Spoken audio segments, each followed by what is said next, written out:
Al-Iman TV, sarana penyubur keimanan.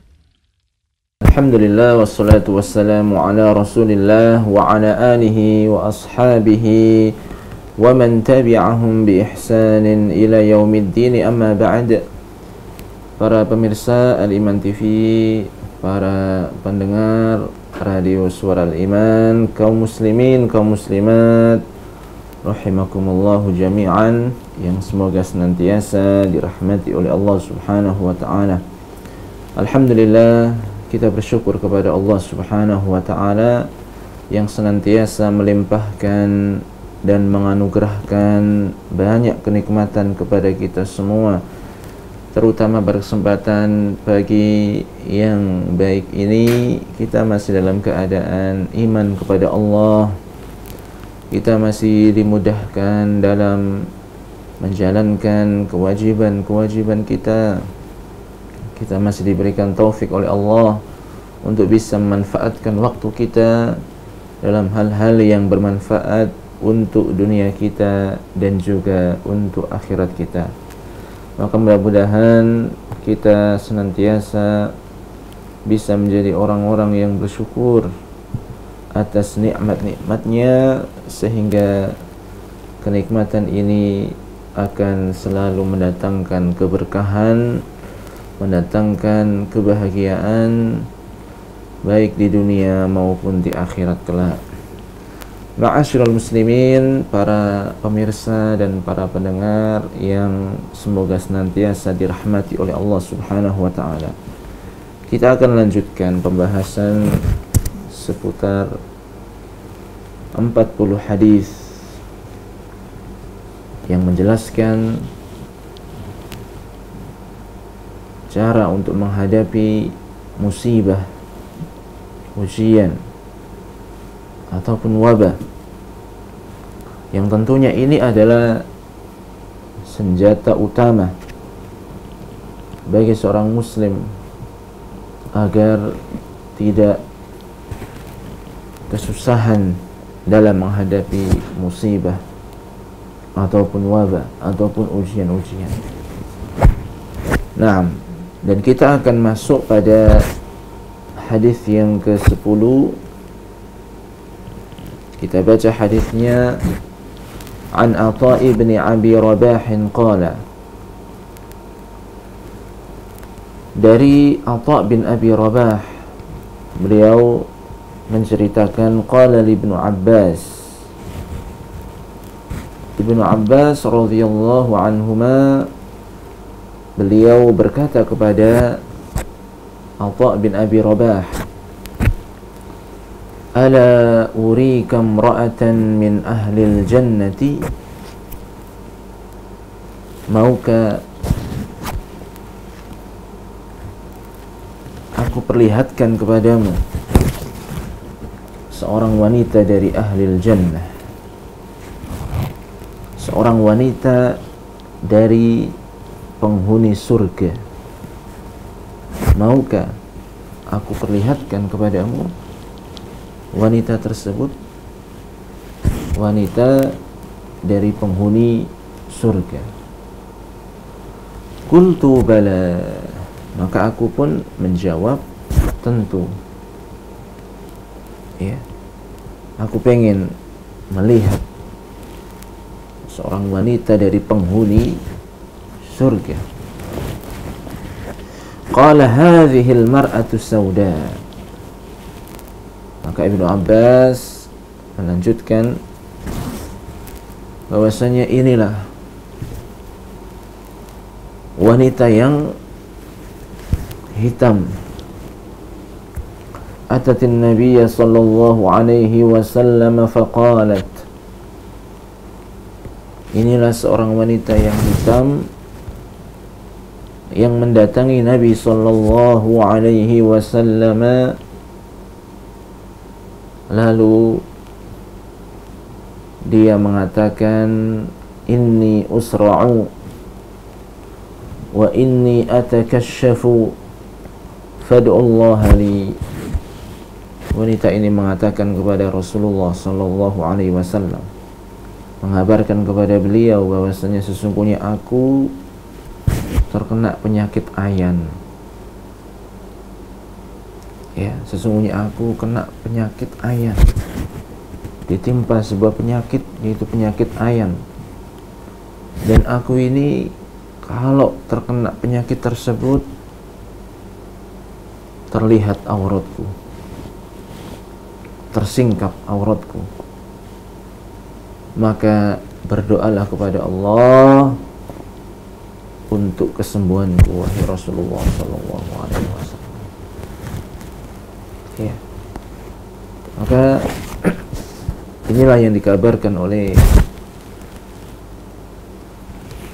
wanita yang hitam tersebut. Ya. Lalu apa jawaban dari Rasulullah sallallahu alaihi wasallam? Qala in syi'ti sabarti walakil jannatu wa in syi'ti da'awtu Allah an yu'afiyaki. Apa kata Rasulullah sallallahu alaihi wasallam? Beliau mengatakan kepada wanita yang hitam tersebut yang terkena penyakit ayan dan tersingkap auratnya, jika engkau mau sabar, maka engkau akan mendapatkan surga. Dan jika engkau menginginkan kesembuhan, maka aku akan berdoa kepada Allah agar Allah memberikan kesembuhan kepadamu. Kemudian jawaban yang sungguh mengagetkan di sini adalah wanita ini menjawab, faqalat asbiru. Wanita ini yang kena penyakit ayan, kemudian tersingkap auratnya. Ketika mendengar jawaban Rasulullah tersebut, wanita ini mengatakan, asbir, aku akan bersabar. Bersabar, ya, dalam menghadapi penyakit ayan ini, aku akan bersabar. Asbir, aku akan bersabar. Ya. Kemudian wanita ini mengatakan, inni atakasyafu fad'ullaha li alla atakashaf. Kemudian wanita ini mengatakan setelah dia, aku akan bersabar, lalu meminta kepada Rasulullah, sesungguhnya aku ini kalau kena penyakit ini tersingkap auratku, maka berdoalah kepada Allah untukku agar tidak tersingkap, tidak terlihat dari auratku. Ini permintaan wanita tersebut.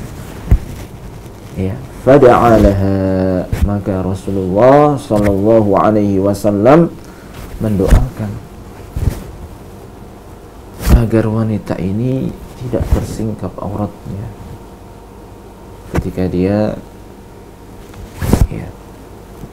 terkena penyakit ayan tersebut.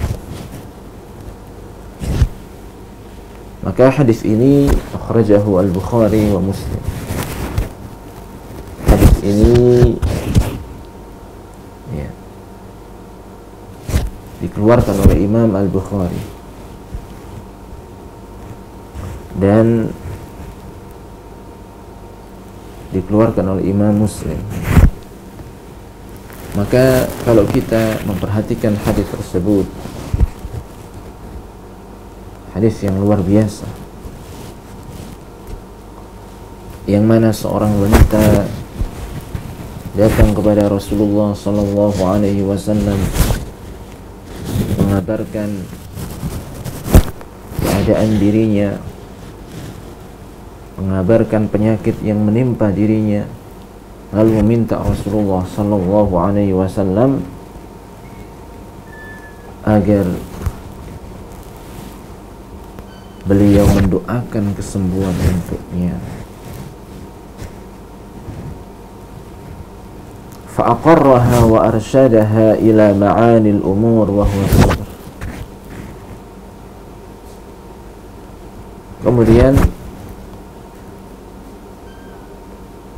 Nabi Sallallahu Alaihi Wasallam tidak mengingkari apa yang dilakukan oleh wanita tersebut. Namun Rasulullah Sallallahu Alaihi Wasallam memberitahu perkara yang lebih agung, perkara yang lebih utama bagi wanita tersebut, yaitu Nabi perintahkan agar dia bersabar. Faman sabara 'alal bala'i dakhala al-jannah. Karena orang yang sabar dalam menghadapi ujian, cobaan ataupun bala, musibah, orang yang sabar dia akan masuk ke dalam surganya Allah Subhanahu wa ta'ala. Wa kana sabruhu kaffaratan li khotoyah wa raf'a darajatin. Orang yang sabar dalam menghadapi musibah, menghadapi ujian, menghadapi cobaan, insya Allah akan masuk ke dalam surganya Allah. Demikian pula kesabarannya itu akan menjadikan penghapus dosa-dosanya. Ya, dosa-dosanya akan diampuni oleh Allah Subhanahu wa ta'ala. Bahkan kesabarannya itu pun bisa menjadi sarana untuk mengangkat kedudukannya, mengangkat yaitu derajatnya kelak di surga, karena dia sabar dan sabar dalam menghadapi musibah. Maka Allah akan hapus dosa-dosanya, Allah akan angkat derajat dari orang tersebut yang sabar dalam menghadapi musibah, menghadapi cobaan ataupun ujian-ujian. Itu makna secara ijmali, secara umum dari hadis yang telah kita baca tadi, yaitu hadis Atha bin Abi Rabah yang menceritakan tentang salah seorang wanita min ahlil jannah yang termasuk dari penghuni surga. Dan di antara faedah yang bisa kita ambil dari hadis Atha bin Abi Rabah, yang pertama adalah haqiqatus sabr, hakikat kesabaran. Yang mana hakikat kesabaran adalah alla ya'taridhal mar'u 'alal maqdur. Seseorang tidak menolak, tidak melawan takdir Allah Subhanahu wa ta'ala, ketetapan Allah Subhanahu wa ta'ala. Dia menerima apa yang Allah takdirkan kepadanya. Allah mentakdirkan dia terkena penyakit ayan umpama tadi dalam hadis tadi, dia sabar, dia tidak membangkang, dia tidak menolak, dia tidak melawan. Inilah hakikat kesabaran. Ya. Wa amma izharul bala wa wasfud da' ala wajhi talabil ilaj mimman yaqdir alaihi fala yunafi sabra. Jadi itulah kesabaran, yaitu tidak melawan, tidak membangkang, tidak menolak apa yang Allah takdirkan. Nah, bagaimana dengan orang yang dia itu menjelaskan tentang musibah yang menimpa dia. Saya sakit ini, saya sakit itu, yang tujuannya adalah untuk berobat. Karena nggak mungkin seseorang atau seorang dokter itu ngasih obat, ya, terus pasiennya itu nggak ngasih tahu sakit apa, ya, keluhannya apa. Nggak mungkin dokter itu langsung nyuruh minum obat ini, minum obat itu. Tapi pasiennya atau orang yang sakit itu pasti akan menceritakan, aku sakit ini, gejalaku ini, keluhanku ini. Kalau tujuannya itu untuk berobat kepada orang yang benar-benar mampu, ahli, seperti dokter yang sudah memang diakui secara resmi, dokter ini memang punya kompetensi untuk mengobati, ya, umpama dalam spesialis jantung, spesialis, ya, penyakit dalam dan sebagainya. Kalau memang mampu, maka ini tidak menafikan yang namanya kesabaran. Ya, ini tidak menafikan yang namanya kesabaran. Ya, dan ini boleh, karena dia menceritakan, ya, keluhan-keluhannya, sakitnya, tujuannya ingin berobat. Dan dia pun berobat kepada orang yang memang benar-benar ahli. Ya, maka ini tidak mengapa dan bukan dinamakan orang yang nggak sabar. Ya, karena memang tujuannya apa? Ingin berobat kepada orang yang mampu, kepada ahlinya. Ya, dan ini pun harus dipahami, ya, bahwasanya pengobatan itu pengobatan yang dibolehkan sesuai kacamata syariat berdasarkan dalil-dalil yang sahih. Adapun kalau selain itu, maka dikembalikan kepada medis. Ya, kalau memang sudah diuji secara klinis, obat ini berkhasiat, ya, untuk menghilangkan penyakit ini dan itu, maka tidak mengapa. Kalau memang sudah diuji secara klinis, secara ketat, tidak sembarangan. Adapun orang-orang yang ngaku bisa, oh ini obat, ya, diracik sendiri dengan pengalaman dia sendiri yang tidak ada dasarnya, maka ya harus hati-hati dari hal tersebut. Nah, jadi intinya orang yang sakit maka hendaknya bersabar. Dan ketika dia menceritakan, mengabarkan keadaan dirinya sakit ini dan sakit itu kepada orang yang mampu untuk mengobatinya seperti dokter, maka tidak mengapa. Tidak dinamakan dia itu tidak sabar. Dia tetap dinamakan sabar karena dia tidak, ya, melawan takdir Allah. Dia tidak menolak takdir Allah. Ya, dia hanyalah ikhtiar, melakukan ikhtiar agar dia bisa sembuh. Kemudian yang kedua, di antara faedah dari hadis ini adalah man ibtuliya bimithli ma ibtuliyat bih hadhihi al-mar'ah fa sabara kama sabarat kana lahu mithlu ma wa'adaha Rasulullah sallallahu alaihi wasallam. Perhatikan para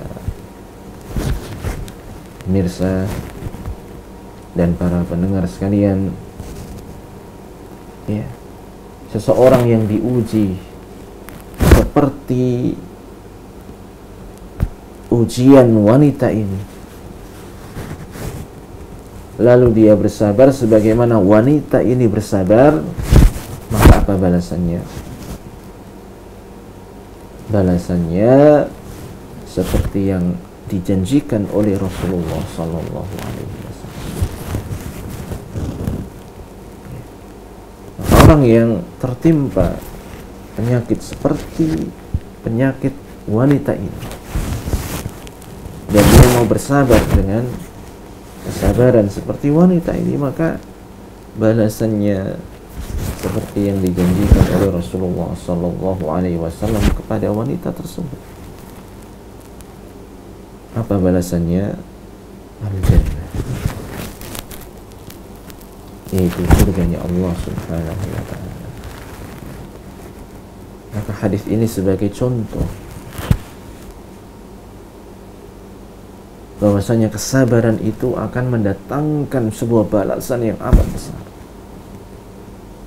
yaitu surganya Allah subhanahu wa ta'ala. Dan yang berikutnya, yajuzu lil mar'i ikhtiyarus sabri 'ala al-'afiyah ma lam yakun al-waba'u 'aman liman 'alima min nafsihi al-qudrah wa lam yuaddi dhalika ila ad-dha'fi wal ikhlal bit-takalif asy-syar'iyyah. Seseorang itu boleh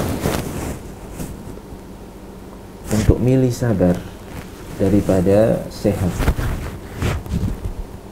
Dia boleh untuk memilih sabar daripada memilih afiyah, yaitu kesehatan, selama wabah itu tidak meluas. Ya, selama wabah tidak meluas, dan itu pun bagi orang yang dia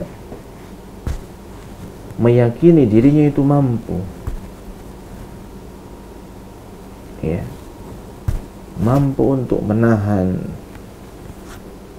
dirinya dari hal-hal yang dimurkai oleh Allah, lisannya dijaga, perbuatannya dijaga dari perkara-perkara yang haram, dia bisa bersabar ya, dalam menghadapi musibah tersebut. Maka tidak mengapa kalau dia memang bisa bersabar, dan hal itu tidak menyebabkan dia lemah dalam melaksanakan syariat-syariat Allah. Ya, masih dia konsisten, masih dia itu tetap istiqomah, kuat dalam menjalankan at-takalif asy-syar'iyyah, beban-beban syariat, itu dia masih mampu, dia masih kuat. Tapi kalau orang yang dia itu ternyata ya ketika milih sabar dan ternyata dia tidak mampu untuk melaksanakan, bahkan menjadikan dia itu tidak bisa melaksanakan beban-beban syariat, kewajiban-kewajiban syariat, maka jangan. Hendaknya dia memilih agar dia bisa sembuh, agar dia bisa sehat kembali, karena dia itu lemah ya, dia lemah, gak punya kemampuan, gak punya kekuatan ya, bahkan dia bisa meninggalkan kewajiban-kewajiban yang dibebankan oleh syariat. Maka boleh memilih sabar, itu ada dengan catatan-catatan yang perlu diperhatikan. Dia orangnya kuat ya, benar-benar kuat, dia bisa menghadapinya dengan sabar ya, dan tidak menjadikan dia itu meninggalkan kewajiban-kewajiban. Kemudian yang keempat, wa fil hadits fawqus sabri ala balaya dunya wa anna as-sabra yuritsul jannata. bahwasanya dalam hadis ini terdapat penjelasan tentang keutamaan sabar dalam menghadapi musibah-musibah di dunia ini. Ya. Keutamaan sabar dalam menghadapi musibah-musibah di dunia ini.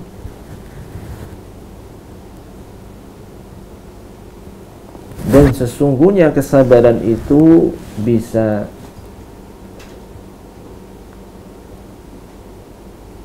mendatangkan sebuah balasan yang amat agung dan mulia, amat besar, yaitu bisa mendapatkan surganya Allah Subhanahu wa ta'ala.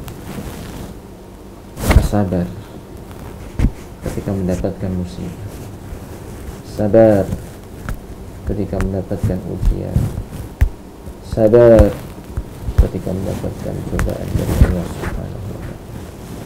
Lihatlah wanita tersebut, ya, terkena penyakit ayan.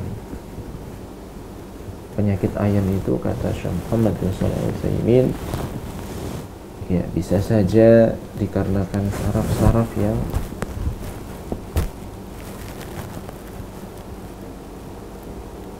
sudah tidak normal, ada kerusakan dalam saraf-sarafnya sehingga dia kena penyakit ayan, seolah-olah seperti orang yang gila, ya. Dan yang kedua, penyakit ayan itu juga bisa dipahami bahwasanya seseorang itu kerasukan jin,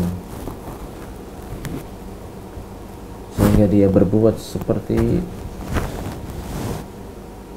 orang yang gila karena jin masuk ke dalam orang tersebut dan menguasai badan orang tersebut. Ya, maka kesabaran ini sangat penting.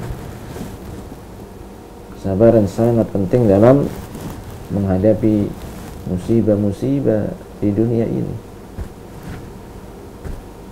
Seandainya orang nggak mau sabar, semakin berlipat-lipat musibah yang akan dia dapatkan.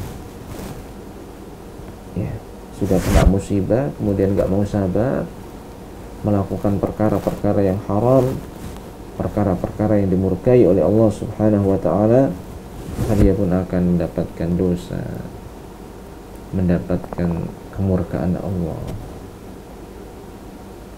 Ya, dapat musibah dunia, ditambah lagi musibah-musibah yang lain dikarenakan dia tidak sabar.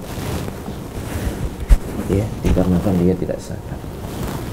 Maka keutamaan sabar ini luar biasa, karena bisa mengantarkan seseorang untuk mendapatkan surganya Allah Subhanahu wa ta'ala. Kemudian para pemirsa Al-Iman TV, para pendengar Radio Suara Al-Iman yang semoga senantiasa dirahmati oleh Allah Subhanahu wa ta'ala. Yang berikutnya, yang kelima, wa fil hadithi dalilun ala jawazi tarkit tadawi ma lam yakunil waba'u 'ama. Hadis ini menjelaskan bolehnya meninggalkan berobat selama wabah itu tidak meluas. Ya. Karena Nabi memberitahu bahwasanya di situ ada perkara yang lebih agung, lebih mulia, yang balasannya itu adalah surga, yaitu sabar. Ya. Maka ini diantara dalil yang menjelaskan bahwasanya boleh meninggalkan berobat, ya, asalkan dia sabar, asalkan dia bisa bersabar. Ya, dan juga tadi tidak menjadikan dia itu meninggalkan kewajiban-kewajibannya. Ya, Dan juga di sini dijelaskan malam yaknil waba'u 'ama, selama wabah itu tidak meluas. Ya. Maka terkait hukum berobat, memang para ulama menjelaskan ada beberapa pendapat. Ya. Ada yang mengatakan mubah, boleh berobat. Ada yang mengatakan mustahab, dianjurkan untuk berobat. Dan juga di sini hadis ini menjelaskan boleh juga tidak berobat. Ya, dengan catatan tadi itu. Seperti wanita ini, sabar dan sabar. Tapi kalau nggak berobat, kemudian sering menggerutu, ya, marah-marah, melakukan perbuatan-perbuatan yang haram, meninggalkan kewajiban-kewajiban, maka ini nggak boleh. Ya, tidak boleh. Ya. Kemudian yang berikutnya, yakunu ilajul amradi bid-du'a'i wal iltija'i ila Allah wa huwa anfa'u min al-ilaji bil aqaqir.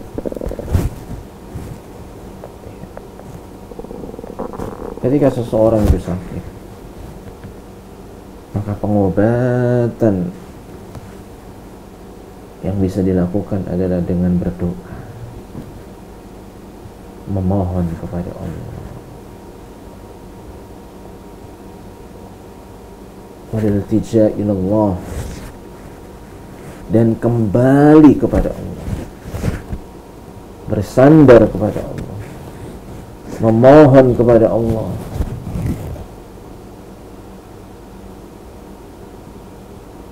Karena Allah lah zat yang maha menyembuhkan. Sebagus apapun obat yang diberikan oleh dokter, sepintar apapun dokter, tapi kalau Allah belum menghendaki orang tersebut sembuh, tidak akan sembuh, tidak akan sehat lagi. Makanya kita tahu ada di antara saudara-saudara kita, ya, sudah dirawat di rumah sakit yang sangat bagus, ya, kemudian juga ditangani oleh seorang dokter yang sangat bagus, tapi tidak kunjung sembuh. Ya, maka hendaknya hati itu terpaut kepada Allah, bersandar hanya kepada Allah, kembali hanya kepada Allah, karena dialah yang menyembuhkan. Fa'idha maritu fahuwa yashfi. Apabila aku sakit, maka Allah yang menyembuhkan. Dokter hanya berusaha, obat-obat hanya sebagai sebab. Tidak ada jaminan 100% bisa menyembuhkan. Seorang muslim yang memiliki tauhid yang benar, memiliki akidah yang benar, dia hatinya akan selalu kembali kepada Allah, bersandar hanya kepada Allah, memohon hanya kepada Allah. Dia berobat sebagai bentuk ikhtiar, dan di antara ikhtiar itu adalah dengan berdoa kepada Allah. Ya. Dan ini adalah senjata seorang mukmin, berdoa kepada Allah Subhanahu wa ta'ala. Jika seseorang berdoa untuk meminta kesembuhan, lalu Allah kabulkan doanya, maka dengan mudah Allah akan menyembuhkan orang yang sakit. Ya, dengan mudah. Tapi kalau seseorang dia sakit, tidak mau berdoa kepada Allah, tidak mau meminta kepada Allah, dia hanya bersandar dengan dokter, bersandar hatinya dengan obat-obat, maka Allah biarkan dia. Ya, Allah biarkan dengan anggapan dia, keyakinan dia. Dan karena dia berpaling dari Allah, Allah pun berpaling. Maka seorang muslim, dia harus benar-benar kembali kepada Allah dalam menghadapi musibah, ketika diuji dengan sakit. Ya, dia memohon kepada Allah, Allahumma rabban nasi adhil ba'sa ishfini anta syafi la shifaa illa shifaa shifaan la yughadiru saqam. Meminta kepada Allah. Allah itu yang maha menyembuhkan, ya, yang bisa menghilangkan penyakit-penyakit dan kesusahan. Maka sembuhkanlah aku.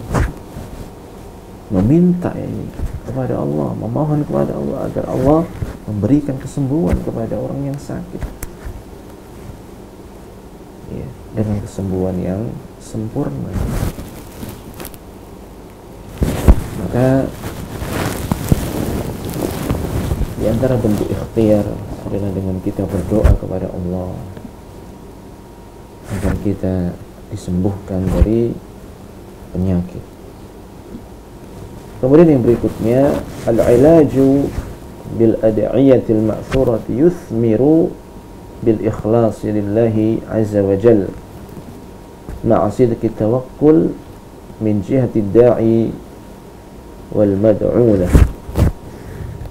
Ya.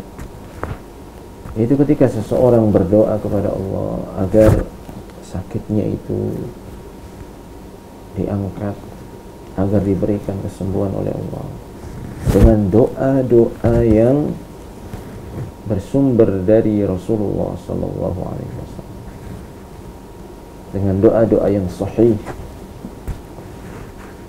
ya, dan diucapkan dengan penuh keikhlasan dan benar-benar bertawakal kepada Allah, baik itu yang berdoa ataupun yang didoakan, ya, maka akan memberikan buah, menghasilkan buah, karena dia berdoa dengan doa-doa yang sahih yang diajarkan oleh Rasulullah sallallahu alaihi wasallam, diucapkan dengan penuh keikhlasan dan juga benar-benar bersandar, bertawakal kepada Allah, baik orang yang mengucapkan, orang yang sakit, ataupun yang didoakan. Ya, ketika kita melihat saudara kita ada yang sakit, ya, kita doakan itu. Benar-benar ketika saudaranya yang tadi itu mendoakan, insya Allah doanya itu, ya, dia doakan dengan penuh keikhlasan. Ya, yang sakit pun seperti itu. Ketika benar-benar sakit, dia akan benar-benar ikhlas dalam berdoa agar diberikan kesembuhan oleh Allah Subhanahu wa ta'ala. Kemudian yang terakhir, ad-du'a bi takhfifi ba'd athari al-bala'i jaiz,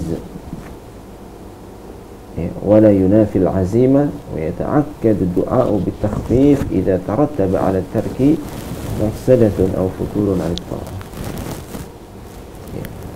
Berdoa kepada Allah, memohon kepada Allah, berdoa kepada Allah atau memohon kepada Allah agar diringankan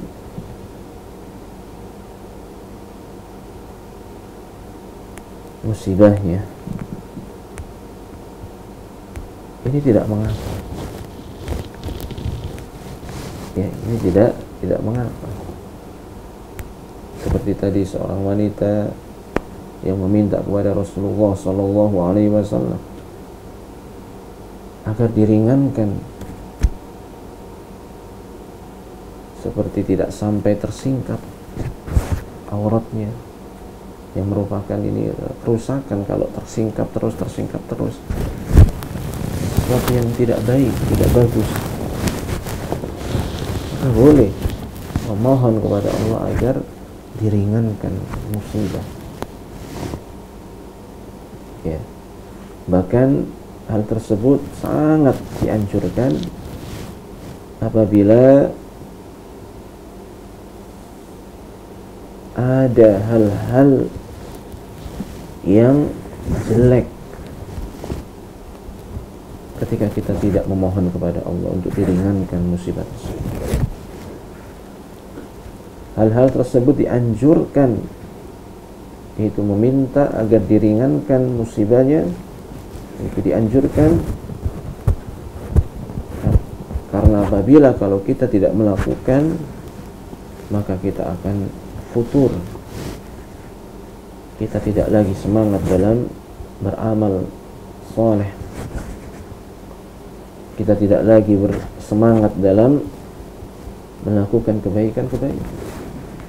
Maka boleh untuk berdoa kepada Allah agar diberikan, agar Allah meringankan beban kita, agar Allah meringankan musibah kita, ya.